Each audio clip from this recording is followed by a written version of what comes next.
Congresswoman Jen Kiggans is a member of the House panel that visited the border last month. She saw what was happening there and joins me now live. Thank you so much for being with us. You know, I know the questioning from Cruz was extremely angry and maybe even over the top for some people, but this is a frustrating situation for all sides. Is Mayorkas tone deaf? What is going on? Yeah, you know, I think the number one problem and step one is really to acknowledge that there is an open border, that there is a crisis at the border. This is a humanitarian crisis. This is a national security crisis. It's not a secure border. I have been there twice, which is twice as much as the current president. We've seen firsthand Republicans, not just myself, but many of my colleagues have visited. We've held hearings there. We've talked to the ranchers. We've talked to Border Patrol. We've talked to business owners and families. And this border crisis cannot continue. And I think step one is actually acknowledging that there is a problem.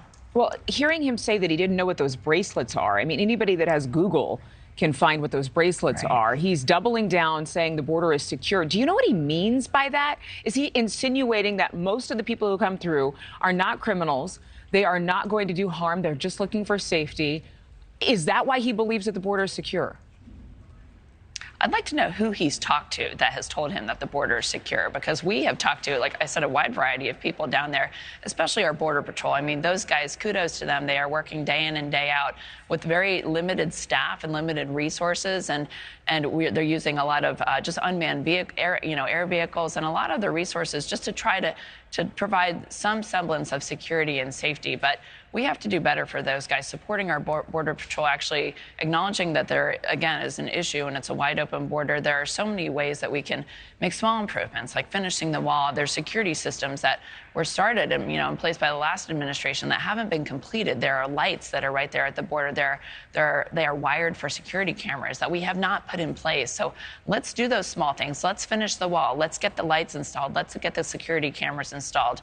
That's step one. But, another thing in Mayorkas, I was disappointed that he didn't at least acknowledge that the cartels down there are domestic terrorists. We really need to be labeling them as such. They are running the show. They are technologically advanced. They are very smart and savvy. They are finding ways to elude, capture by our Border Patrol. So what can we do to actually acknowledge that they're domestic terrorists and then go after them? I have a question about that, because we've talked to a lot of experts in terms of designating it a terror organization. What do you say to those who would argue that doing so would actually cloud the approach to fighting them, because there are already so many different terror threats? Wouldn't keeping them in the designation that they're in as the cartel, a unique kind of criminal ring, actually help in fighting them crossing into our country? They are using all kinds of technology and getting very smart. We talked to Border Patrol agents who said, they're putting carpets on the bottom of people's shoes so that they can elude tracking a little bit easier. We know that they are armed. We know that they are well funded. These are people that are not following the law, so they are not paying taxes. They have no semblance of a budget.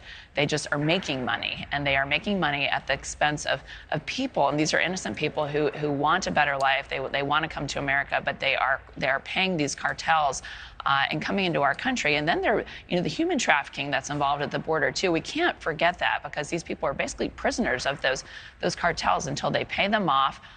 Humanitarian crisis is just the best word that I can come up with, and that's what I need this administration to actually acknowledge.